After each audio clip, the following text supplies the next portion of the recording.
only 9 minutes late. Acceptable. Hi. That was an awkward kiss as you pulled away. Hi guys, I am going to accidentally end the stream. I'm going to share this to Facebook real quick. Bear with me. If I were intelligent, I would do this before I started the live stream because I have the option. We don't think that far ahead. Nope.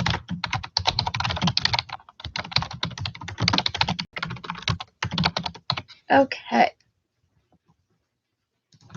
Cool. Hi. Do it again. Can you hear me? Hey. I don't know. Can you hear us? Oh, y'all got a kiss again. I just gave him a kiss on the cheek. That's much better. Well, then that's not even what I did. But right. That's okay. Hey guys, how's everyone doing?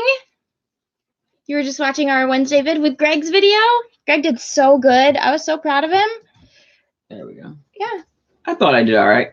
I was happy with it. He's been practicing. He is actually going to be appearing in another channel's video. I don't really want to say who because I didn't ask them yet, but I'm gonna drink some caffeine. Never a bad choice. Yep. So how's everyone's Monday going? Hopefully good. It's Monday, so Mondays are rough. I have some announcements, but I'm going to wait a little bit before I get into that. But today does make 11 years of recovery. So like 11 years ago, I went to jail. Yeah, interesting. I followed soon after, right? Like a month later. I know. I was thinking about like how that all played out, and it was like the night before, so it would have been like last night, 11 years ago, was a nice last night. Greg and I really spent any time together for a significant period of time. Yeah. And we weren't like officially dating at that point. Our relationship got so messy at the end there. And it's just crazy to think like 11 years ago. So it's a long time, but it's like, I don't know, time compresses itself very strangely in my head. 11 years might as well be like a year or 20 years. No, none of it matters. Yeah, to Greg me. has a really weird what? PayPal, yeah. It's a theme here. Okay. Well, you can block it if you have to. I don't care. Yeah, I'll mess with it then. It's from me trying to set up the other thing. Oh, okay. Yeah, I was trying to do this thing called Streamlabs. Well, Greg was trying to do it. I definitely wasn't. And it's like just a little bit more. It's more oriented towards like gaming streamers and less like just. I'm pretty sure that according to Jexy uses it. So if you ever watch her live streams, it's like the comments pop up and shows on the screen and then you super chat. All that fun stuff. And I'm working on it, but it's all good. Yep. But I forgot I wasn't mod.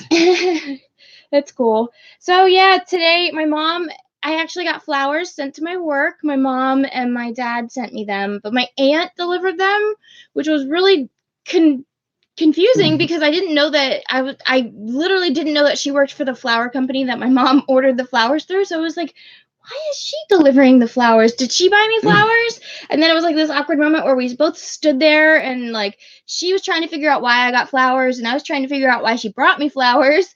And I opened the card and saw it was from my mom. It was about my recovery and it was really pretty. If you guys would say hi to V, it would make his day. Hi, V. Hello. I'm reading the comments, sorry. Okay, I saw it. Another nice thing about the Streamlabs thing is that the comments would be wherever we put them, so we could put them closer to where the camera is. Yeah, so I bought a new tripod and it actually comes with like a ring light, and ring lights, like official ring lights, are minimum of like $100. So this one's it's a nicer tripod than the one I had, and it's got a ring light, so cool. And I'm always worried that the audio doesn't work after that one time that it didn't work for me. It like stresses me out. When did that happen? When the one time that you weren't here with me. So I tried on my phone and then my phone crashed and then I tried on the computer and then they couldn't hear me and I was like, oh, cool. So yeah, today obviously marks 11 years and I have some really big news that I have been waiting to share. Hi, Courtney. As you know, I graduated in March with my, I'm waving too. I graduated in March with my bachelor's degree from University of Phoenix, actually. It was my bachelor's of science in psychology. And when I started my degree program, I had like zero intentions of actually getting a job with it. For me, it was really about proving to myself that I could do it, because it took me a long, long time to get my degree. And I wanted to educate myself because I realized early on in my recovery that learning about my brain and the way that my brain works and just how all of us think really helped me. It gave me so much insight into my own thought patterns, and I could recognize negative thought patterns and just kind of be aware of things a little bit more. I highly recommend anyone take psychology classes. Psych understanding the brain and everything is kind of what allowed me to get a little bit better at life. Yeah. Greg helped me in my classes. Like at the end of my program, he was helping me. Like he'd be involved helping me answer discussion questions, and because it's a lot of work. I might have wrote a paper. Might have wrote a paper, but it's okay. I got the degree now. So I actually just ordered my diploma. But prior to me graduating, I was offered a job. So I graduated in March of this year. So then October of last year, I was offered a job at this amazing place in Hanover. Oh shit, I do it every time. Okay, it's an amazing place where I live. I have a P.O. box, which doesn't really matter, but I still get mad at myself when I say it. I don't want to be like doxing myself, but it's this amazing facility, and I wasn't ready. I wasn't ready for the job. The job also wasn't ready for you. Yeah, like, they really needed somebody to come in there, and they needed like 2 positions at the time, and I didn't know which one I was going to be filling, and like they truly needed someone that had more experience than I had. Like I have got the knowledge, and like I could have learned on the job, but like I wasn't going to be ready. I wasn't going to be able to do what they needed me to do at that point. And I don't want to say I wasn't at a good place in my recovery. I was, but I didn't realize how much I was missing. And YouTube has brought me it's just brought me so much more understanding about recovery and the community aspect of it. And that's so important. And I didn't really know that. You did 12-step meetings. Like you had that. You were a part of like what'd you call it? The therapeutic community? TC? Yeah. TC is prison speak, but recovery oriented stuff, and like the structure and administration and all like the tactile stuff that comes with like being like a counselor and stuff like that. Well, yeah, but I feel like the community part is the part that I was missing. I had no idea about it. I never been part of a community, like a recovery community, really. Yeah, you've always done it on your own. Yeah, kind of. I've had friends in recovery, and like you never had to go to like drug and alcohol sanctioned classes and stuff?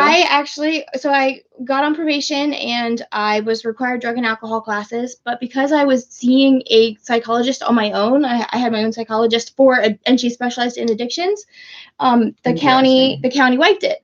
So then I went to Florida, and they required it. They made me do the drug and alcohol class, but because I got down there, and I didn't know anybody down there, and like I came into the classes and was doing pretty well, and they said I could leave early, like I could finish early. They signed off on it. So no, both times I even attempted to do it, I didn't have to do it for very long. That's fun. And you've never been to rehab?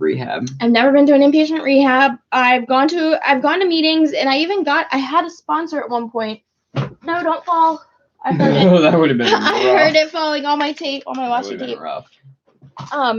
So I did go to like meetings for a while, and I hung out with people, and I got a sponsor, but like shortly after I got a sponsor was when that 1 year in recovery happened, and they questioned the validity of my 1 year, and it pissed me off. Like I was so angry. I just stopped. I stopped answering that. I did tell my sponsor that I wasn't really interested in continuing, but I was just like, nope, that's it. I don't want to go to those meetings, and I have not had a community outside of like you and I have really had something, because you're the only you knew, you know what I mean? Like you lived it with me, so now you live recovery with me. But you can get there is a lot that a communal recovery has to offer. I don't think it's the end all be all. You can meet a lot of really cool people though, and like really expand your resource network, but I just think necessary. That there's this is our recovery network. This is my community. But like I'm saying, like I honestly do think that community, like having a recovery community or being part of a recovery community, is actually necessary to having a full recovery. Yeah. I don't want to say that like my recovery was still valid without it, but like it was lacking, and I didn't even realize it was lacking. Right. Yeah. So, you didn't have what you have now. Yeah, I've had therapists that I could talk to. I've had, my family that I could talk to, different like family members and stuff like that, but I definitely missed this. And this has brought me so many amazing things. So which is like this, like that is ideally what being in the 12-step program should bring you. And like, although that doesn't necessarily always pan out. Well, but I think it could have. I just think that I had gone to a couple bad home groups and didn't. Yeah, which is an experience that I think a lot of people have all across the world, probably. Yeah. Like, they're not all great. Yeah. For me, it was enough of them. I 3 different groups I went to that I've had bad experiences with, so I stopped trying. Yeah. Like, the last time I went was after my 1 year, and that happened, and I was just over it. But yeah, so I declined this job. I got offered this job last October to work at this amazing place in my town, and I was stressed. I was stressed that I turned down an opportunity that would never present itself again. I wasn't ready because of school. I wasn't even sure if I was going to be able to graduate because I was struggling so hard in my classes at that point. It was yes, bad. Yeah, but me, I knew that opportunity would always be there, that you had enough to offer, and you were going to be an asset to them no matter what, and I knew you would get another offer, and you did. Yeah. I was right. That's something I love about you, though. Like, you're my biggest cheerleader, but you don't like. I won't blow. Yeah, exactly. You don't blow smoke up my ass. Like, if you say something, I need to listen to it, because you're not gonna just. You aren't afraid to critique me. When I tell you something's good, it's very good. Yeah. So, the good news is I got offered another job. I got offered a job as a drug and alcohol counselor, and I put in my 2 weeks at my job today. Well, I put it in yesterday with my boss. So. I am super excited. I was the last video I really made about it, I was, talking about how passionate I am and how much I want to do something, but I just didn't know what to do. Mm-hmm. And it was like this just kind of fell into my lap. We had gone to the park last week, and Greg and Emerson went to the park, and they met this little boy there, and he was the coolest little kid. Like, Greg sent me a text, and he was like, "You have to come to the park to meet this little kid." And this little kid has both of his parents are in rehab. I don't want to say names or anything. Yeah. So he was there with his grandparent. And the grandparent, I rushed out of work. I walked down to the park, and I met them. And the kid was so cool, and he was just a really sweet little boy. And talking to his grandparent, I was asking them if, what resources they had, how they got assistance. Did they get financial assistance? Do they get SNAP? Like, because I've learned a little bit about it, and what I've learned is not always good. And usually if the child is not removed from their parents' care by the state and put into foster care, if that doesn't happen, and like the grandparent takes them in, they don't get the assistance like they would as if they were, if the child was physically removed by the state. The system is not set up to handle the normal circumstance that happens when, like, a parent is sent to rehab or something, because normally you want to keep a child in that family, or you want to avoid the state stepping in and having them go into foster care. Just any of that traumatic. That's more trauma, and then we don't help these grandparents or whoever who they were done being parents. Like, they've had their kids, they've raised their kids, and now all of a sudden they have another child in, like, and they're older. Child, like, this grandparent had just had an aneurysm one year. That's a great grandma. She was a great grandma. I was trying to say grandparent. It's a great grandparent. Yeah. It's crazy. But she had an aneurysm a year ago. She's raising a 9-year-old little boy. Finances are tight, and like my heart went out to her. So I reached out to this person that was a co-founder of this facility and asked if there were any kinship programs in my area, and that sparked the conversation. And she was like, "Hey, you want to come in and talk about that job, because it's still there?" And of course I was like, "Sure." I was scared. I didn't know if I was doing it right. Did that just flash or something? I did see something strange. Okay, cool. Before I keep going, I saw that Kristen said she had a question. Kristen, you can go ahead and ask your question whenever. And hey, Kelly, literally every time I publish a live stream, Kelly is like, "I missed it." So. See Emerson's printing in the back. Yeah. Can you see all the other stuff? No, that's not too bad. I hide stuff. I hide stuff in here. What you see is an illusion. Right. But as is everyone. We're all So illusory. the job is obviously the big announcement for me. That's one of many announcements. One announcement we still can't tell you about yet. And I can't wait to tell you about that one. That one's super cool. But my next announcement is that Recovery Month. September is National Recovery Month.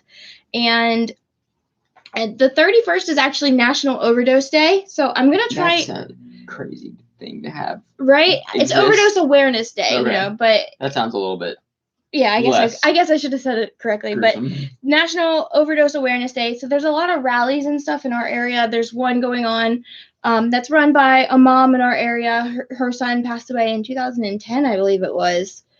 Aaron's mom. Yeah, that's. Yeah, she's been very active in the community. Yeah, so essentially what they do is they encourage people to make signs, and they just stand on a street corner downtown, right? I've seen them downtown. It's normally downtown, but this one is going to be moved. So if you live in our area, this one is going to be at the corner of Eichelberger and Eisenhower by the mall. Gotcha. That is because there is going to be another one that is, I think, downtown, but I think that's just some local town drama, that two conflicting groups, and it happens. Yeah. So I don't know the details about that, but we humans can be petty over anything. Well, something like that feels very personal. You know what I mean? To feel like it's being taken from you. Yeah, for sure. So Aaron's mom keeps it very much about the awareness and about the loss of the child, not about any facility or treatment program or anything like that. So she's there just for the parents. Hey, Nicole. I just got done saying what my great news was, so I will tell you. Everyone. I have been offered a job as buffering with the circle. Oh no, is that happening to anybody else? I think it's probably not on our end. Our internet's fairly good. You have it open? Yeah. Okay. What's it look like? Good? Yeah. Okay. For me. Okay. Well, Nicole, hopefully this works for you. I have been offered a job as a drug and alcohol counselor, and I start in 2 weeks.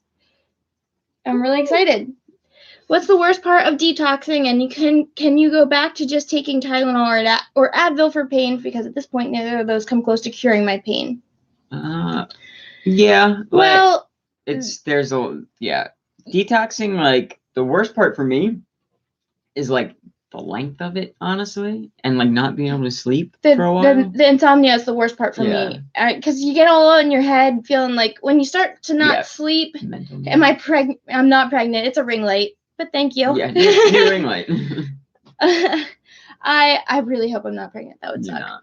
I love my son very much, but I don't want to have any more babies. I want to be a foster mom. So the detox. The worst part of detoxing for me is the insomnia. And insomnia can be treated if you get, I don't know what you're detoxing from. I don't know if it's like medicine or if it's street drugs or just a question. Yeah. Well, it depends. Like if you're under, a doctor's care and detoxing off of like Suboxone or something, or even pain pills, or even dope, they can give you comfort meds. Well, not for you can buy it yourself. Yeah. You can plan for a detox and mitigate some of the worst parts of it, and you probably should, to make it the most successful you can. Yeah, in order to get through it, you need to prepare. So there are definitely things that you can get from like a doctor, like clonidine or clonidine. I don't know how they say it, but that's like a blood pressure medicine that helps with sleeping. And they can give muscle relaxers, I think, and I think they give some depending on the doctor and the situation, they can give what's that stuff called? Jesse Wiseman used to take it all the time. I can't think of it right now. Klonopin, yeah, that's what it is. Yeah, they do that just like to mitigate like the short term pain. And then as far as like Tylenol or ibuprofen, yeah, that'll definitely work, but it's not going to work on the detox. And it's not going to work until you really get that out of your system. But for me, I take ibuprofen, Tylenol, depending on what the pain is. Hey, Jess. And Nicole, yes, I can believe that you're yawning from that, because enjoy your vacation, Jess. I take my Suboxone like every 12 hours, and if I wait like 14 hours, I'll start yawning like a monster. I hate it. It's so uncomfortable. Yeah, the yawns are definitely, that's how I know sometimes that I've forgotten to take my medicine on time. Like, I will just be going and not realize it, and then I'll yawn and be like, once I start yawning, then it's impossible to stop. Yeah. But Imodium AD can also help for detoxing. Because it's like one molecule away from being an opioid. Yeah, it's close. Yeah. So, but in doing so, you are also very much binding yourself up, which is, I mean, a lot of what Suboxone does or opioids do anyway. So you just gotta be careful. Floor smooth? What? She said, I can't do Suboxone. I've tried floor smooth. I do not follow. Floor smooth like you get nauseous? Oh, I don't know. I couldn't see the comment. I was trying to figure it out. Yeah. But yeah, as far, I don't know about other stuff that would work for pain if like the opioids aren't working. I think it would be just a matter of your brain healing. I think she means afterwards, like after.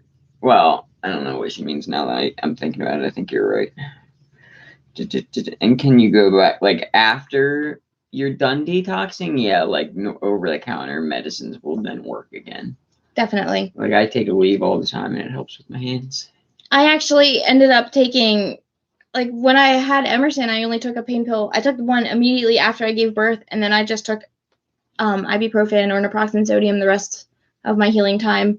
I've done that for most of my teeth experiences, just except for the one time.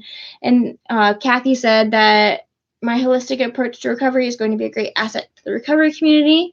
Thank you. I definitely think like holistic is the best way to explain it because I'm so concerned with all aspects of everything. I like the word inclusive. Inclusive. I think it's a good word for it. It's like inclusive means to me like including everybody, but like holistic to me, I also focus on like all aspects of myself. In order to finally like come to this point in my recovery, I've had to like really focus on like my thought patterns, my mental state, my body, my life, my finances, my relationships, like all of that matters to your recovery. Yeah, for sure. I've really just reached this point to me where I'm at in my recovery after all these years is that drug use and drug abuse is a symptom of a problem for me. It's not the problem. And if I have maintained and treated all the other aspects of my life, it gives me like zero reason to use. So I feel like that really explains like why I'm okay with drinking or smoking occasionally, but I don't do it very often. It's like most of the time people use it as like a coping, you know what I mean? It's like a social lubricant, or it's a way to cope with the stress of life. If your life sucks and you have access to drugs that make you not feel how shitty life is, then it's hard to not go that route. Yeah. And you have to get to a point where you don't feel like your life sucks and you can like be okay with what you have, or your life, or you make things better. You know what I mean? Yeah. Like it took me a long time. Yeah, it took me a really long time to get through all of those different parts. And I really think it was like there are so many parts of me that was contributing to my addiction that I didn't realize, or just my bad behaviors, like my relationships. I chose like terrible relationships. I was always like treating people badly, accepting being treated badly. I didn't care about like my finances. I never thought long term. I didn't have goals. I never really cared about that, and now I do. And I don't think that it's something that you can get early in recovery. I really think it's like a process that's going to take you a while till you finally reach this like. Yeah, it's hard to be comfortable in your skin after going through an addiction, because most likely in your addiction you did some things you're not proud of, right? And like that you would rather not have done. So coming to grips with that can take a little bit of time. Like it does take I didn't time. even like who I was before I used drugs. And then like afterwards is like after all the poor choices I made during my addiction, it really took me a long time to just really like being comfortable in my own skin. That truly genuinely happened, I would say, within the last like year, 1 to 2 years. Mm-hmm. And I would think that our relationship, it was like the topper, and then like this YouTube channel and the community I found is like the cherry on top. Mm-hmm. So it took me a long time. Yeah. Forgiving ourselves is so hard, and then learning how to forgive others without getting an apology, that was hard. So like I had a lot of like shit I was holding on to that I had absolutely no reason to hold on to because it didn't matter. It wasn't really relevant anymore, but I could not let go. I'm not against the 12 steps. Yeah, I know. was more pointing that out to be like the analogs that there are. Like dental issues on Suboxone. I mean, dental issues I've had. I mean, Greg had all of his top teeth pulled, and he's gonna go back. You got to go sometime soon for a cleaning and fillings, and then you got to get a partial plate on the bottom. Yeah. We should probably pay a little bit more of that bill off before we do that. What kind of faces are you making? I was looking at my teeth. Oh, yeah, and then as far as me, I've had 4 teeth pulled so far. Was it because of Suboxone? I don't know if it was because of Suboxone. It was because of all the choices that I made beforehand. Your teeth? Yeah, that was definitely. Nah, they put me under. Thank you. Put the shovel down is that channel I was talking about. Yesterday at the park while we were at the park. Okay, if you guys have not checked her channel out, it's a new one that I found. I don't remember your first name though. She's from South Carolina. I can tell every time I listen to her talk. You're in the process of getting implants on your top. Yeah. So Greg has to get I want to look into that about getting your actual dentures implanted or like secured. Apparently that's a thing that I didn't know about. After these are still like my temporary full plate. Once I get the nice ones that I paid for, like I will go from there because these ones don't fit that great. And it's very frustrating sometimes. I'm excited to see what they look like. I'm sick of having, like, am I a smoker? I was a smoker for a long time. I do not smoke anymore. But Amber. Okay. That's a rememberable name. What's smoking? Smoking is something... You gotta quit. Yeah, man. I quit for a very long time, and then I hang around. Blame your mother. I hang around someone that smokes, and then I smoke, and then vaping is what we how I've done it in the past is I was smoking cigarettes, and then I decided to vape, and then I just quit, and then I quit for like 2 years, and then I quit again for and then I started smoking, and I quit again for another year, and I recently picked it up, and I'm not very happy about it. That's something actually about my new job. A lot of people smoke there, so I'm kind of a little worried about how that's going to go. I mean, you're a big girl. You cannot smoke. There's a shit ton of people that smoke in my work, and I don't smoke. Yeah, but that's like the thing, like the break that they take. Yeah. It's a behavioral thing. Like it's not like it is about the cigarette, but it's for me. It's like at home, I get to go outside and take a break. You know what I mean? Nicole says my son was copying me, so I quit. That is what I'm scared of. Is Emerson like? Seeing this behavior, like, because I started smoking because I like the smell of it when when a cigarette is initially lit, that like first smell. I hate that. I know. I loved that smell when I was a kid, and I refuse to. Well, it's gonna. I hate to say it, but it's already going to happen. You don't have to keep reinforcing it. I try not to. I have done. How much better have I been doing? 5 years old. Yeah, Emerson knows what a cigarette butt is, man. Yeah, he asked me to stop. That's been very helpful in making me not want to smoke. He acts all cocky about it, but he forgets that he was the one smoking at work behind my back before I even started smoking. Right. So because he's been able to just stop, he likes to rub it in my face. Listen, I did what I did. Yeah. I try not to give you a super hard time. This is the hardest time I've given you about it. And it's very, very much unappreciated.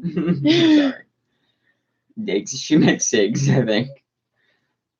But picking up cigs and acting like he was Emerson knows that I'm not happy about it, and I've explained it to him that it's not something that I want. I was like, it's not good. And how do you explain to a child that young that it's not as easy as it seems? You know what I mean? Yeah. Yeah. Conversation. Yeah. Put the shovel. That's a good name. Put the shovel down. Yeah. I like her videos. Oh, actually, since you're in here, can we talk about your one video, which I think is the best video? I was going to DM you. She has this video about enabling. Was it enabling how she was I was telling you about it. It was so good. How enabling people think of money and resources and things like that. And in it, she talks about how the biggest thing you can do to enable an addict is to give them a reason to be mad at you, to give them a reason to be emotionally, they feel like if how do I explain this? Like, I know that her video does such a better job. So if you have really good thumbnails too. Yeah. You have really good thumbnails. Yeah, Amber. it's good. Definitely go check out Put the Shovel Down. It's a great channel. But so she has this video that talks about how if you're like a parent of an addict, and your kid's using, the worst thing that you can do is to like confront them and get mad at them and get in their face. Like, you want to meet them with love. Like, everyone's all about this tough love. And to me, tough loves are more boundaries is the better way to like frame it. Bye. Thanks for being here. Mm-hmm. Boundaries to me are the better way to explain it, because tough love to me just sounds like something that isn't going to help the addict, but it's only going to help you. Boundaries can be put in place to help both of you. And like, sometimes, yeah, they are more to protect you, and that depends on how far the addiction has gone, where your relationship's at, like all that matters. The caveat is it's always complicated, but yeah, but you should never, like, I don't know, sometimes people go under the guise of tough love to be a dick, to just be mean, and I don't think that's appropriate. Like, they treat people, they fight them, and I don't know.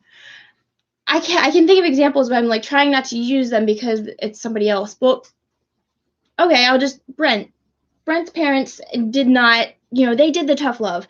They did this whole approach, hands off. It's like a hands off, like you expect them to stop using because you aren't giving them money. Expect them to stop using because, you kicked them out of your house. Addiction is continued use despite the consequences. Like, that is literally in the definition. And her video explains it so well. Hey, CG kid. And so she said, it causes the person to feel sorry for themselves and build resentment, which they use to justify making bad decisions. And it's so true. Like, that's why I always talk about when you have those conversations with an addict, or, if you love an addict, if you're related to them, if they're your friend, be compassionate, show them love, be upfront, don't beat around the bush, don't pretend like their addiction isn't a problem, don't pretend like you're okay with it. And if you help them with anything, like, make sure you're upfront. We are so afraid to have that conversation. Yeah, my parents, my parents tried. There was tough love applied to me and my sister, and to me it was more like, oh, you just don't give a shit. Yeah. Like, you care less what I do type deal. Like, yeah. And they may have thought that they were doing something helpful. In reality, it was just like, oh, okay, I'm on my own. I got it. I can do it. Yeah. Fine. See, my mom took the denial approach, which was, she didn't, like, she enabled a lot. But at the same time, like, I lied to her and only showed her a certain side. But having my mom there made it so much easier for me to find recovery. When I got into recovery and I came clean about everything, I had a support system in place. And, like, that tough love, cutting them out, like, just... There's merit to be gained in not completely destroying your life. And if someone helps keep you from making the worst mess of your life, like, it does make it easier to recover then, because you don't have such a mess to clean up. Yeah. You know what I mean? Like, I don't know. It's like when you find say your child, you find drugs in their room or something, instead of coming at them out of anger and like screaming based on emotions, which most of us would probably do. You have to try not to act on emotions. When you act on your emotions, then the child is just going to storm out of the house pissed off. Like, I can see it in my head, like, playing out, like, slam the door, storm off, and then go out and use because I was in a bad mood. And it was if there's any excuse to use, like, you know what I mean? Yeah. We'll find a reason. Yep. So I don't know. I've been really trying to toss around the idea of, like, I don't think tough love is what people think it is, and I think too often it's used to describe behaviors that are not loving. They're selfish. Yeah, and it's not tough love. It's really just to help you, which is fine if that's where you're at and that's your choice. Like, I really can't judge you because I don't know your story, but I think we should definitely be approaching the idea of boundaries. And I think enabling is not what people think it is, but the way that she worded it in that video is just, it makes so much sense. So I saw CG Kid was in here. Hey, Rose. Thank you. I was also saying that I just got chilling with Green and Megan. I was actually just saying that I got offered a job as a drug and alcohol counselor, and I will be starting in 2 weeks, and I'm super pumped. and you are now closer to our work or your work than I am closer to my work. Right? Like, I literally can walk to work within 30 seconds now. Walk. Like, I can see it from here. Right. It's pretty cool. It's pretty crazy, but that's convenient because I don't have the car yet, so that works out. I'm excited. And also, more good news, Greg is getting his carpal tunnel surgery covered under workers' comp. Thank goodness, man, because I had a nerve test done, which, guys, this nerve test is terrible. So the first part is not that bad. Like, they just kind of like shock you, and it measures how fast the signal travels. But the second one is like this long ass needle that's like a little bigger than an acupuncture needle, and they stab it in and they jiggle it around and they like make you flex the thing that they're like stabbing, and they do that in like 5 different places on both sides of your body, including the back of your neck. And oh my god, it was so terrible. Oh, it was rough. As you guys, like, if any of you remember, like, Greg hates needles. Hi, Bubs. There, what's up, Bubs? I think he just wants to sit in our lap. He might need to go somewhere. It's been a while. Oh, well, he'll have to wait. Oops. Kicking things over. I can take him. Yeah, you can if you want. Yeah, so Greg had to have this, like, nerve testing. Oh, you're shedding. Yeah, Bubs. And I didn't look it up beforehand because I know how much he hates needles and just all of it. So I just didn't do any research. I kind of figured there'd be like the electroshock. I didn't know that they would have to like do such an invasive test. Like they didn't really warn you on that, did you? I mean, no, not. Which I'm kind of glad they didn't. Yeah, mornings. Rose, like, sleep with a brace on. Until I started sleeping with a brace on, I would wake up like 3 or 4 times throughout the night and like almost have panic attacks. I was in so much pain. I would just get up and like start shaking my hands out, and oh man, yeah, carpal tunnel sucks. It's very easy to get overwhelmed with that pain too, because in the heat of the moment you feel like, what is it gonna? It doesn't just go away. Like it can like fade, but I don't know. It depends on. I have like nerve damage, like that may not ever come fully back. I let mine go for a little bit. I've also worked with my hands for a long time. Yeah. So the exciting news is that his work is going to cover it, I believe. Dude, this dog is the fattest dog ever. He's on a diet, believe it or not. He exercises, but he's just so chubby. Like, he's so fat. I know, Bubs. I'm sorry. Yeah, definitely. I got mine at Walmart. It's like this blue, like, cushy. It's made specifically for nighttime. Yeah. And it really, really helped. Because at night, what we do is we involuntarily, like, do this when we're sleeping. And the worst pain I had was at night. It really was, like, phew, it was rough. So much dog hair. Yeah, I'm going to take them. Yeah, holy crap, he's shedding so much. Let's go. I didn't. Yeah, I never really thought that having a Chihuahua would be like the hairiest dog I owned. Let's see. Hi, Cassidy. I'm reading your comment right now. Sorry, she had to miss work because of a 10 out of 10 toothache. Ugh. I had that shot in my butt once. It's like Tylenol or something that they give you. That definitely helped. I'll have to ask Greg how much the brace was, Rose, when he gets back up. Do I allow the F word? I do. I swear a lot. I try not to swear, but I swear a lot. For my toothaches, like, my dad always said that my dad's a nurse, and he always told me to grind up aspirin and put that, like, actually just put it on your tooth. I don't know. It's always helped me. And for toothaches, I also use what's that stuff, like the Ambisol. I use Ambisol. Like, I literally carry it around in a bottle of Tylenol with it's like migraine Excedrin. So it's basically Tylenol with caffeine and aspirin in it. So you hadn't heard us say it? Oh, trust me, I swear a lot. I try very hard not to swear because I don't want to get I will get myself demonetized right away from everything before I even know it. But this video won't be monetized anyway, talking about addiction. That's just kind of how they go. But yeah, so there's also something else in the works. I don't know how many of you guys were talking, But Recovery Month, National Recovery Month, is this September. So I'm trying to do a bunch of videos. I want to give you guys like the perspective of addiction and recovery from like all angles. So currently I'm working with somebody that is a grandparent that is, yeah, it's a grandparent that is raising their grandchildren because their own child is an addict and no longer has custody.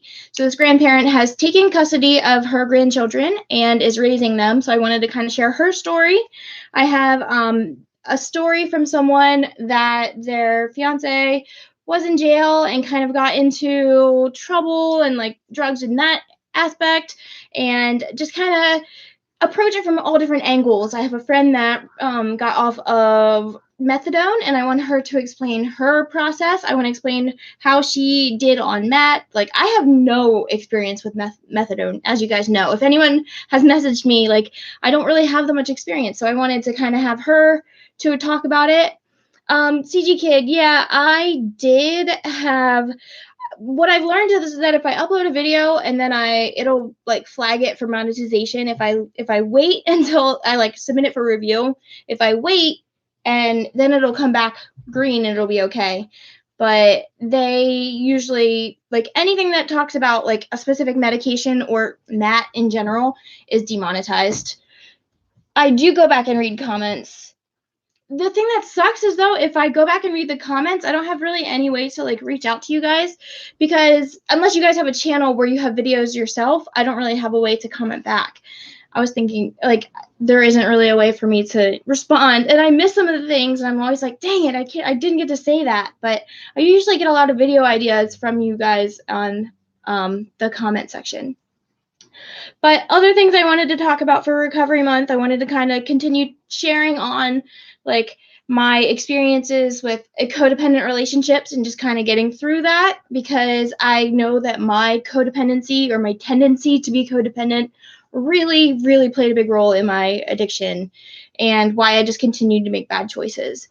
So if you guys have any suggestions for any videos that are recovery related or addiction related, definitely let me know.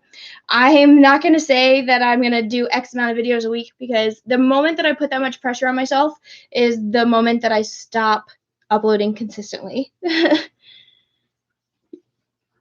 Considering becoming a Chinese chef, I could eat some Chinese food right now.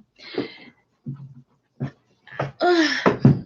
But there is still something really exciting going on in our life that I can't tell you guys yet about, but I can't wait until I can tell you. But I've learned that so much good has come from starting a YouTube channel. I would highly suggest that anybody else in recovery want to get out there and share their story. Like, do it. Do it. I have this one thing that I can't tell yet, but I will tell as soon as I can. And it came from my YouTube channel. This new update on my, like, this new job that I just got offered literally came because of my YouTube channel. I have had so many opportunities arise because of this. I have been asked to give like a kind of presentation about addiction recovery to my local church, to a local church in my area, and I'm really excited about that. I am still in the process of getting in with the schools in my area, but my YouTube channel helped with that too. So, can you do a video on safe injection sites? Absolutely. I don't have a pen and paper. I'll write a note on my phone. I would love to do that. Harm reduction techniques are something that a lot of people don't understand. I have a bunch of cops in my family. 3, almost 4, and I love them very much, and they are amazing police officers. Like, they're the kind of cops that you would want to get arrested by, if that makes sense, because they're understanding, and they I don't know, they treat people fairly. Like, they enforce the law, but they understand life also.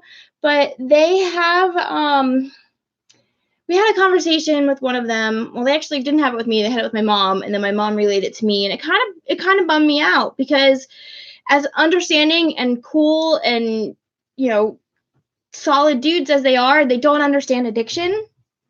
And it really brought up this interesting conversation, I guess. So there's been a bad batch of dope going around our town. And some people will say that there's no such thing as a good batch, therefore it's all a bad batch, but I don't look at it that way. A bad batch of dope has a higher than normal mortality rate. So if more overdoses and then more deaths. And if it's a bad batch, that means in, whatever amount of time when the product is either consumed or confiscated off the market, the mortality rate will drop again. So overdose deaths will decrease. So when that happens, that's a bad batch, and that's what we got. In July, I think there was a total of 8 overdose in my county, which is not bad considering how bad it was. But in the first week of August, I believe it was the first week, might have been, it was just recently, there were 13 overdose deaths within a week. That is twice as many as the entire month previous. So that is a bad batch of dope going around. And so he was called to the scene, and now Pennsylvania has this law in place where first responders can leave Narcan at the scene, so that if it happens again, the family members or whoever, the addict, have Narcan. And he said something about having to be called back to a scene multiple times, and it was just kind of, it upset him because I guess he was trying to figure out like what else could we be doing? If this isn't working, like they're still overdosing. We go there, we revive them, we leave them Narcan, they overdose again, we get called back, we leave them Narcan again, we revive them again. Like, what are we supposed to do? And I'll look in a second. Yeah.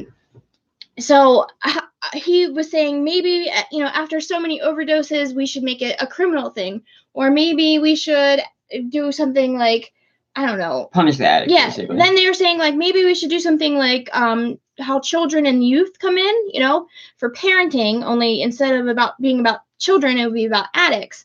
And then it's like you get enrolled in this program if you overdose. And I was like, no, because that's still like, you can't, it just doesn't work like that. You can't, I don't know, it doesn't work in that sense. Like, you can't put them in a system and expect them to do it, because addiction is not rational. Addiction doesn't give you the luxury to think reasonably and rationally and make logical decisions. Like, it literally consumes you. That's why these people are overdosing and then going right back out and overdosing, because all they can think about is using. And I said, what we need in place is like a warm handoff for overdose survivors. We need someone at that moment, like right when they overdose. And too often, like, they don't even come to the hospital. It's crazy. Like, we let people come into the hospital, overdose, and then we release them. But that's because we don't really have anywhere to put them. Where are we going to put them? We can hold them in a psych ward for 96 hours, I think. Like, that's not going to do anything. That's not even a true detox. It's just, we don't have anything set up in place for those people that are like, just got hit, just almost died, and we let them walk out the doors. We don't even take them to the hospital sometimes. And punishing them is not the way to go. And I understand their frustration. I understand where he feels like it's a waste. He feels like it's a waste of resources, and I do not. I just feel like we just don't have enough in place. So I wanted to read some of these comments. Cassidy said, I try to make videos about my recovery, but you're so early that sometimes it's hard to film the stuff you're going through. Yeah. And then at that point, like, don't. Like, definitely. I have seen people, like, who have, like, put their entire detox on YouTube, too. Yeah. Like, it's far be it from us to tell you what you should do. Yeah. But, like, there is merit to be gained. It depends on what if it's good for you, it's good for you. If it's not, it's not. Yeah. But, and CG said that he's afraid that he'll trigger people with like that. I also think that I don't know if I would have been ready to put it all out there, because it's not so much like it's sharing and then you get this. I have been very lucky to not get a lot of dicks in the comments. Like, people are not very mean, and I've been lucky, and I know that I'm lucky, and I'm like the exception to the rule, because mean comments, like, there's trolls on the internet, they're always gonna be there. And I don't know if, like, when I was still in early recovery, I would have like prolonged periods of like up, like where I would be good and stable, but then I would dip down, and I don't know what would have happened if I had been online in those periods when I dipped down. And even just like 2 or 3 years ago, I was still not in the like strongest place, and I was on YouTube, and I'm glad that I stopped that and have tried again. But I just think that oh yeah, CD Kid just said it. YouTube channel popped off. It was a real trigger for me, like dopamine hits constantly. I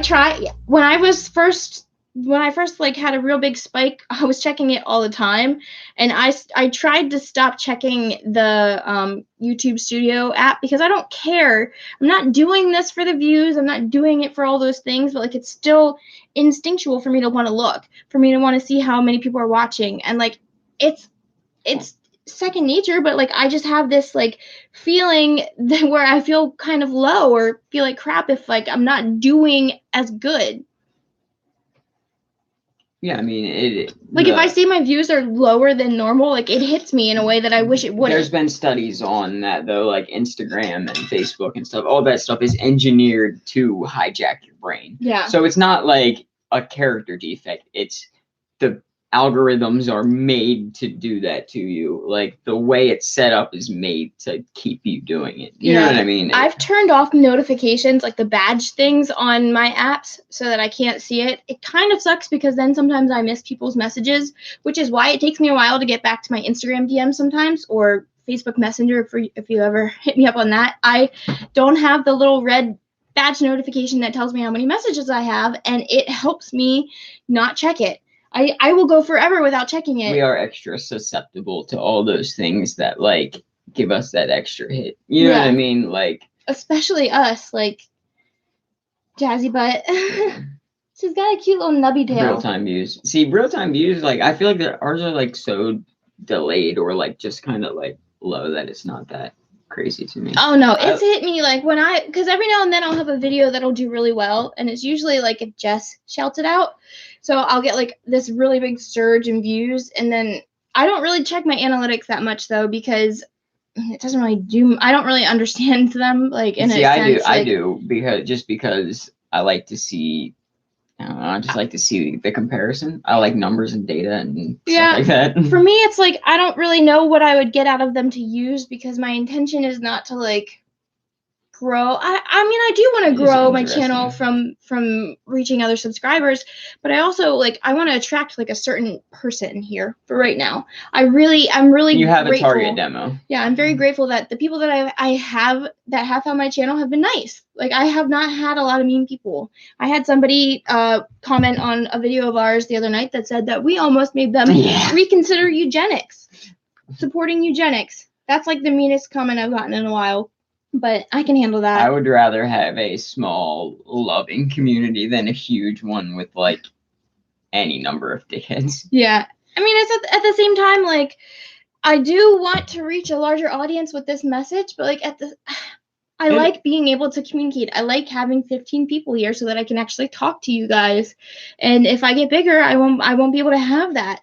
And then I would have to have you pay for a Patreon in order to talk to me, and like I don't really want to do that. So I'm very glad that I can know everybody. And don't get me wrong, if this would ever blow up and I would be able to talk to a lot more people, like I would reach a larger audience, I would still be incredibly grateful. I would still like it. But I feel like you lose the ability to be personal with more people, if that makes sense. I'm confused. What, for my mom? Yeah. She's going to bring Emerson home. Why? That wasn't the plan. To bring him home tonight? Yeah, it is. Was it? Yeah. Oh. She's just keeping him during the live stream. I mean, yeah, like burnout or just like, yeah, I think if you live your life in a fog for too long or like your brain isn't like super resilient, like you can definitely damage yourself permanently. Yeah. Like, it can happen. Shit, I feel if I don't get enough sleep, I can tell my brain is like that. So I can only imagine if you do it for very long periods of time, how that could help. Yeah, I mean, I think we all can like get better, but there are some people, it depends. It depends on how long you've been in the game. Yeah. I don't know that many people. Do you think that like our drug use has affected, or your drug use has affected the way that you think, or the way that you, like, have you noticed any long-term effects from it? My memory sucks. Well, yeah, I don't know how much that is from your drug use or if that's just who you are. I don't know. Yeah. I think that might be who you no are. way to separate those things, really. Even when we dated the first time, you didn't really have a lot of like childhood memories or things like that. It's not like you have never been based off of memory, but I am a very nostalgic person. That is who I am. I get nostalgia, but a person, like, I don't know. I don't see any actual cognitive. Am I hermaphroditic? Yeah, you probably aren't. Like, I don't feel I don't think hermaphroditic. I feel maybe like I have less like, I don't know, a little slower to respond or don't have the emotional range that I might have used to. Like, I think that might also be because you do take Suboxone. Yeah, a little more dulled, I guess, would be. That would be slightly less shiny. I mean, I would say that would be Suboxone, if anything. Suboxone definitely affects your affect, and it doesn't really affect it in a way that is super noticeable, but it affects it in the sense that it's like sub-perceptible. That's how I would explain it. Yeah. So, I don't know if somebody's downstairs or something. My dogs are going crazy downstairs. But yeah, just take her with you. Shows out your mother. So you've done so much crap that you should be. I don't really think so. I think that our brains are way more resilient than we give them credit for. And there's like ways to people. What was it? I read somewhere like my dogs are going insane. I don't know if you guys can hear that. Your brain grows, like you develop new neural pathways just by learning. So like if you pick up books and read about something that you've never read about before, you are literally creating new pathways in your brain. Your brain is developing and evolving. So while we might not be able to get back anything that we might have lost, like Greg has really bad memory, but that doesn't stop him from learning so much new stuff. So his brain is always evolving and growing. I definitely don't think it's like eugenics is like what Hitler did, like selective breeding of people essentially, and he would breed us out. I guess we're the inferior. I wouldn't say race. I guess he just thinks we're inferior people because it was a video about his antisocial personality disorder.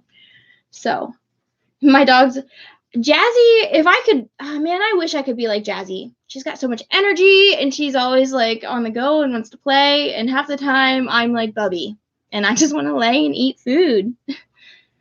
Hippie gal, I remember everything. It annoys me. My memory is insane. The stuff that I remember, and I can like visualize so much. Like if I were to think about a year ago, like I could tell you almost my entire day 11 years ago today. Granted, it's a big anniversary thing, so I guess that kind of makes sense. But like, I can remember what I did on my 1 year, like 1 year clean. You know what I mean? Like I remember all these different steps along the way. But I don't know. I've seen Wet Brain, a man in his 50s. It was horrible. Worked in the medical field. Okay, yeah. So I guess there are certain drugs that could do it too. You know what I mean? Like alcohol is very hard on your neural plasticity. That is something that definitely affects it. But like from opioid use, I don't think so. I don't know about meth. Meth would probably be, I guess it kind of depends on like your age when you use and how long you used. I don't know. I'd have to look into that a little bit more. Like, there's people that say that they get stuck in like bad trips and stuff. You know what I mean? Like they took too much. What was it? I was just reading about this the other day. It's schizoaffective disorder was actually what I was looking into, which is like a combination of a little bit of bipolar disorder and a little bit of schizophrenia. And it's like you get a lot of mania and a lot of like hallucinations and delusions. And sometimes people can induce schizoaffective disorder by like overdoing drug use, and like hallucinogens and things like that can cause it. But I don't have much experience with alcohol and stuff like that, or like long-term alcohol. Alcohol addiction is something that I truly have not studied probably nearly enough, and it's definitely still very relevant, and I should learn more. So alcohol and nitrous can cause vitamin B12 deficiencies. It's not just the substance itself doing that damage. Wet brain from vitamin B12 deficiencies are the only time I've seen perma-fried, otherwise recovering addicts seem pretty sharp. Yeah, it's because I can definitely think of anybody that I would think of that is perma-fried was a recovering alcoholic. And it has to, well, you're saying it's the vitamin B12 deficiency, but it makes sense, because I can't think of anybody that has been like, I knew this one guy that was he was a heroin addict, but he was in his 60s or 70s. And I remember being just blown away that somebody could be that old and still be actively using, because half the time you don't make it to that age. And he was very much, mentally sharp, mentally together, and he had been using his entire life. But I can think of a few people that were alcoholics that were just like, you couldn't even understand the way that they talked normally.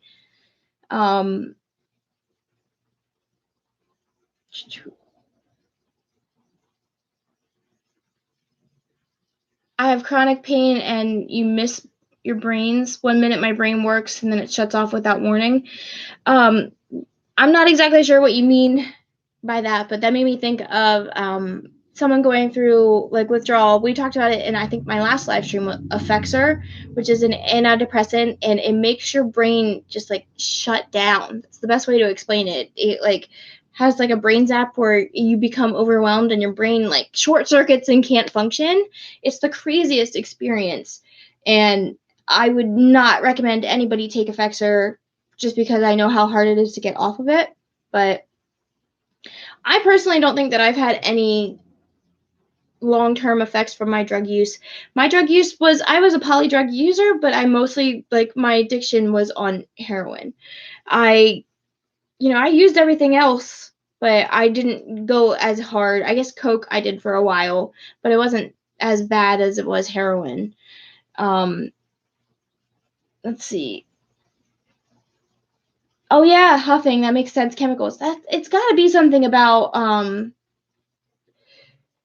I can't think of a thought. I need a pencil. Let me write this down before I forget it. Okay. Normally I sit here and I have a notebook and a pencil so that I can take notes so I can look up things, but I don't want to look this up. Huffing, I know, like, literally kills your brain cells while you're doing it. And wouldn't alcohol do like a very similar thing? Of course, you guys don't have a single pencil. It's gonna frustrate me right now. I got the marker. Cool. So I'm going to look into this because I want to know some more. Perma-fried is actually, I've never heard the term perma-fried before, but I mean, I understand what they mean by it. But I think a lot of times they think of, like, when people think of perma-fried, they think of like that burnout, like, stoner dude or whatever that did too many psychedelics. That's like the stereotypical idea, but I haven't actually met anybody like that that's been like that. And I would say that hallucinogens have an effect, like a long-term effect, but not like a burnt-out effect. I think that it's more of, it changes the way that you perceive the world. Thank you, Victoria. Brain zaps.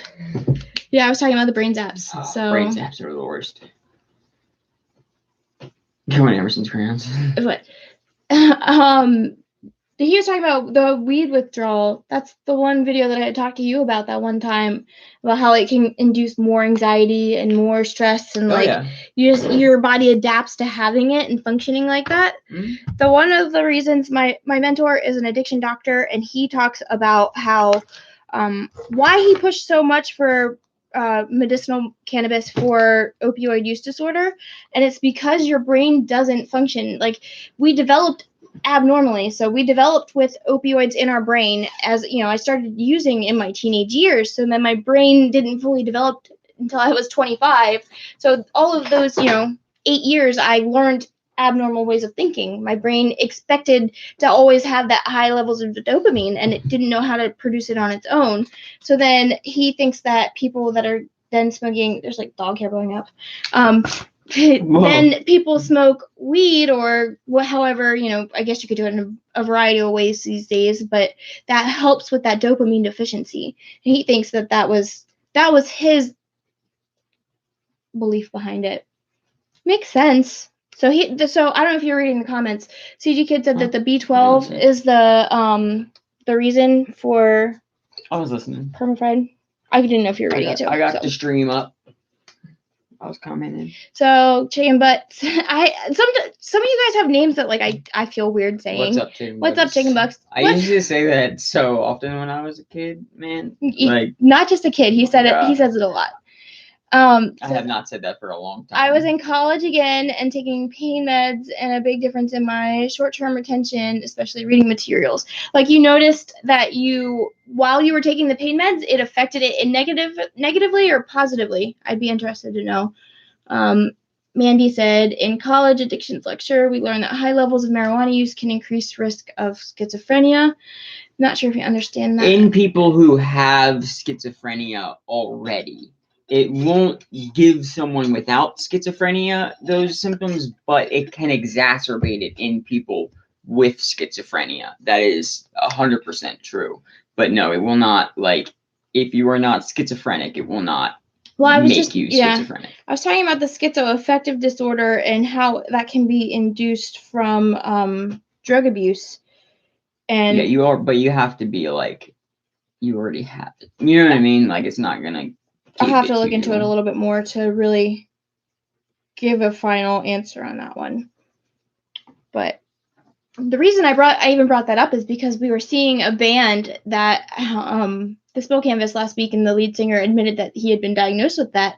And it's like he's got songs about made up girlfriends and things like that, and like I've known about this the entire time, and then when he like gave the backstory, it's like, oh, that all makes sense. I get it. So schizoaffective disorder may be caused by abnormality in the chemicals in your brain, and imbalance of serotonin and dopamine. Yeah. And then abusing drugs on top of that is going to make it worse. Yeah. Of course. I was trying to remember what drugs they had said specifically, or if there was just like, oh, yeah. So cocaine, amphetamines, PCP. Are probably the worst ones. Yeah. Yeah, that would be like serotonin syndrome, right? Like where your brain can like get burnt out on serotonin. Serotonin syndrome is usually like an acute thing that happens when I thought it could be like, it would be long term then. It may be. I thought it was an acute thing. Hey, Joy. I've had like the short term serotonin syndrome. What did I call it? I forget what it was. But CG Kid said that he thinks weed held him back for so long, considered a substance. Yeah, it has side effects that I don't know. Depends on the person, man. Some people it can hold him back. Some people it helps them. Like, you know what I mean? Yeah. It's complicated. It is. It's going to be in a gray area. It definitely has a lot of medicinal purposes, but I think that a lot of the times. Thank you, Dolly Mama. That is exactly right. Oh, schizophrenia is biological. Yeah. But for weed, for me, it's like not something that I would want to. I don't know. I wouldn't want to do it every day. I don't really know enough about it though, but I feel like you get a tolerance. I know you get a tolerance to it from like using it when I was younger. So the effects, like we know how great it is for people with like seizures or cancer or chronic pain, or the people that have like any of their digestive problems. But like, I mean, I'm not really against people doing it for other reasons. Like some people, it helps with anxiety. Again, it is a tool in the toolbox. It does not necessarily have to be used. You know what I mean? Yeah, it's not the answer. That's essentially the thing. Or it can be. You really think like I think there's always going to be a little bit more than just taking a medicine that'll. Yeah, it's not going to fix everything. Yeah, but that's all I'm saying. Yeah. Nothing exists in a vacuum. Yeah. I'm so bad at reading these because like they bounce, and then all of a sudden I'm like, what was I just reading? Where did it go? Okay. So that's why I was waiting for this answer. What's up, chicken butt? So while you were taking pain pills, it had a negative effect on your cognitive retention. I don't know if I noticed that. I remember so when she started taking pain pills again in college, she struggled. She had a harder time actually retaining information, and if you're reading it, it would go in one ear out the other. I remember in college I thought it would be a good idea to do coke, and then I would come down with dope, and I couldn't retain anything, but my brain was just too burnt out at that point. I don't know if it was so much the drugs as it was all of the other health effects that came with it, like the lack of sleep, the not eating well. You know what I mean? Like my body wasn't in a place to be able to learn anything. I don't know. Yeah. Interesting to think about though. It probably like It's always like if you're too distracted, well, I'm just thinking about just drug use and just how your brain works. You're talking about the permafried thingy, basically. Yeah. Yeah. I don't really think that I think your brain's able to overcome a lot because I know that learning happens lifelong, and learning is making new neural pathways, and that's just a way for your brain to grow and evolve in a new way. And I don't think you'll be able to get back anything you lost, which is what I already said, but Joy said she always feels high even when not high. You're perma-fried. Have anxiety. I've never tried CBD oil, and I guess I'm just too skeptical because everybody sells it. CBD and I just works, feel like, but there's so much bullshit CBD products. Exactly. It's not the CBD oil that I'm against. It's the actual like marketing of it. Like I don't know how you can trust anybody. Because they discovered that you put CBD on a package and then all of a sudden everyone buys it. Yeah. Which it sucks because CBD is really, really helpful for a lot of people and has its applications, but man, people just love to put CBD on packages. Right? It's everywhere. You see it literally see it at like the smoke shops and then the essential oil places selling it now. So I don't know. They're having a conversation, so I'm a little bit behind on it too. What do you ask for on the manufacturer data sheet, Michelle? I've been wondering that. Like I was just gonna say, like, how do you a chemical or something? There has to be like MDSP or something, or material safety data sheet. MSDS. Yeah, MSDS. They have them for everything. But what do I have to look for? How do they test it? What are the standards for it? You know what I mean? I don't know enough about it to know. CBD is cannabinoid or something like that. It's the other ingredient in cannabis that works in conjunction with THC. A good way to make your brain, like to heal your brain, is to just keep learning, keep reading, like actual read books, not just things on the internet, and like word puzzles, just trying to make yourself like more cognitively sharp, you know? Yeah. I like to do those what are they called? Sudoku puzzles? Sudoku is what I just said. Yeah. Hadouken. I like to do things like that to try and just make myself think a little bit outside of the box. Because we go through we actually read more now than we've ever read, but we're not reading in depth where it causes like deep thought and consideration. Depends. I do, but I also don't. I also read a lot of garbage on the internet. I think the act of reading, I think we read more now than we probably ever have. It's just not in a book. Yeah. Like we are reading the comments. Right. Like, you know what I mean? Like that is reading. Yeah. I don't know what I mean. Yeah. I would like to know if someone has a suggestion for where you purchase CBD oil online. Let me know because I would definitely be willing to give it a shot. It's something I could look into and read more about. I wish I had a pencil over here. It's right here. Ah. That's what I went up and got. Thanks. Appreciate you.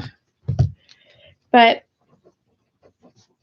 I mean, it is incumbent on everyone to do their own research and not take what anyone says at face value and like confirm it for yourself. Like, yeah. Yep. I need to know. So the things that I want to know is purchasing it online. Like, what are the standards of testing? Like, what do I need to look for? Because I would get it from the dispensary. Oh yeah, that's true. I guess I could do that. Yeah. Well, you have to have your card to go in there, don't you? Yes. Yeah. There's workarounds. Well, no. No. But yeah. My mom bringing Emerson home? Shortly. Okay. Well, guys, I appreciate you guys hanging out. My curiosity is piqued on two things that I want to look at. Oh, Green Roads has MSDS sheets for all of theirs. Yeah, as they should. So I'm going to look up. My curiosity is piqued. I'm going to be looking up or researching safe injection sites for a video. I want to watch CG Kid's video on being perma-fried and see where that goes. But I'm going to look more into CBD oil and kind of what all goes with that. Yeah. There's so many things that I don't know about, and I'm always constantly amazed by this. So like I know I was about to end this, but now I have something I want to say. My sister was driving us home the other night and was telling a story about a family friend. You know, it's a guy, has 3 kids. One kid's okay. One kid is just got caught, arrested, actually, I think, with heroin possession. And then someone else, their third child, is really struggling, in and out of rehab, in and out of jail. And it made me really realize that there's so many perspectives that sometimes it's easy to forget about the rest. And I know about this. I know about these. I've seen, I still have people that struggle hard all the time, and I worry about them, but it's easy to think out of sight, out of mind. And I don't know, I really want to try and work hard during September and just in general to bring other perspectives, because there's just always more than we realize. It's easy to get stuck in our own little, I guess, almost like an echo chamber. You know what I mean? Like a confirmation bias of this is how recovery is for me, so it's got to be that way for everybody. And I don't want my channel to be that way. And I know lately I've been talking a lot about what recovery is for me. So I want to kind of work really hard to give you guys some other perspectives and ideas. And I don't know, especially during recovery month, because I have been so blessed from sharing my recovery journey, and I can't wait for everything else that is in store. So I don't know. I want to do it justice. I want to do it right. I want to make sure that I don't misrepresent what recovery is, and I want people to understand that inclusive recovery to me, Cindy was calling. Wasn't Cindy in here? Earlier. Inclusive recovery to me doesn't mean that just because I do it a certain way and it's worked for me this way, that this is how I believe recovery should be. Recovery, inclusive recovery to me, means being able to have these discussions open-mindedly and just view everybody's position, because there's so many other sides to the story. And I don't know. That was Candy. No, Cindy was in here earlier. I'm pretty sure she was in here at the beginning. Maybe. But not important. Yeah. So I am excited for my new job. I can't wait to get that started. I'm excited to bring you guys some of these stories. I hope that early September I will have that. Again, if you guys have an idea, a video topic, if you maybe want to join me for a video, I'm still trying to figure out how to do Skype and record it, because apparently it's not as easy as I thought it was. So I think you guys need better internet connection, because people I tried to interview didn't have the best, so it sucked. It matters. Yeah, I want to just kind of bring more recovery content, share other people's stories, and the hopefully third announcement will be coming soon. Only have 20 weeks off methadone, but you all have been here the entire way. Yeah, happy to be here, man. Right? It's so nice to be able to inspire people in any way, shape, or form. I don't know. You guys have seriously done so much for me, I can't even express it. I literally, just by being here and watching my videos and helping this channel grow, you have helped me come into my own recovery in a new way that I didn't even know I needed. You helped me find this job, find the confidence in myself to really want this job and kind of manifest it. It's how I feel when you explore something every single day and think about making videos and we talk about it every day. Of course you're gonna get, your convictions are gonna grow, and you're gonna find what you believe in, and you know what I mean. You're gonna hone your message a little bit, and it matters. Yeah. So I also have been able to really process this loss, with Brent. That's been Blink-182. Yeah. Blink-182. Aren't they going to be touring soon, probably with Lil Wayne? Did I miss that? They might have just done that. The last time I saw Blink-182, $1,000,000. Exactly, that's what I was gonna say. Last time I saw Blink-182 was in San Diego, and it was cool, but it was a lot of money, and I sat really far back, and it's just not like it was when I was younger.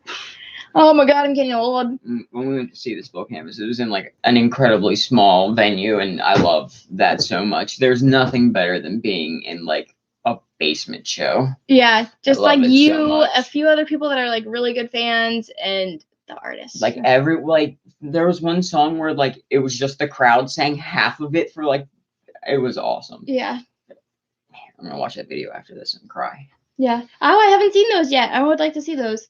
Yeah. But yeah, that's it for tonight, guys. I appreciate you hanging out. I appreciate you sharing this amazing night and every other night because, yeah. We love you very much. Yeah, I always felt weird watching YouTubers and they would say that, but like, I get it now. I get what it's like to be on the other side and be on like the receiving end. Like, it feels so good to have this support system, and I appreciate you guys so much. Okay. Bye. Bye, guys.